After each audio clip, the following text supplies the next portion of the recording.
Bonjour, je m'appelle Franz, ancien Scrum Master, je suis coach agile et formateur chez Concerto. Les organisations qui veulent profiter des bénéfices de travailler en mode agile choisissent dans la très grande majorité le cadre de travail collaboratif Scrum.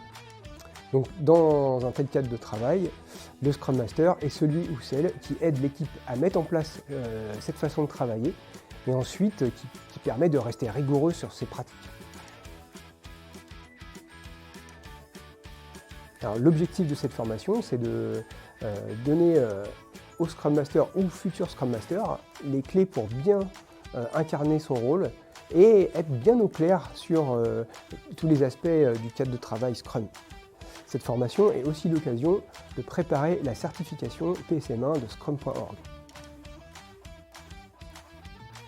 Alors dans cette formation, on va revenir sur les principes de base agile, bien les comprendre et surtout permettre d'avoir au Scrum Master des éléments pour apporter ça à son équipe.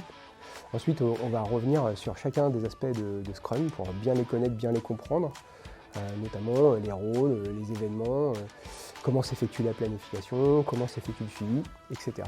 Et puis chacun de ces aspects sera mis en œuvre concrètement sur des situations pratiques.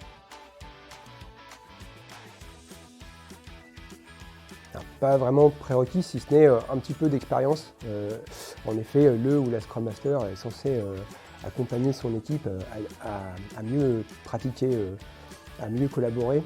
Du coup, un peu d'expérience facilite la légitimité quand même. Alors c'est vrai que cette question revient généralement, moi j'ai plutôt envie de poser la question dans l'autre sens, qu'est-ce que ça va nous coûter de ne pas avoir de Scrum Master ? En effet, une équipe qui n'a pas de Scrum Master aura du mal à maîtriser vraiment les pratiques et donc à en avoir les bénéfices. Alors dans la formation, on met en place surtout de la mise en situation, par des simulations, par des jeux sérieux, par des mises en pratique.